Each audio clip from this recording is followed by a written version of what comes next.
اليوم أن يكون مفترسان يتفاضلان على هذه الحلبة، سيكون مفترس وفريسة وسأفترسك غدا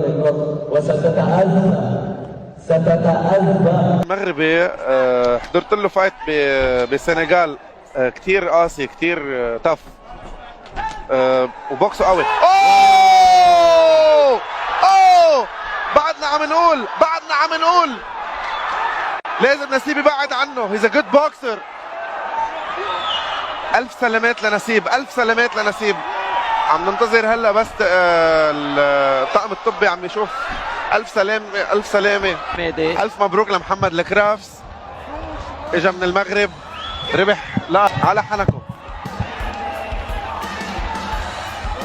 عم نشوف هون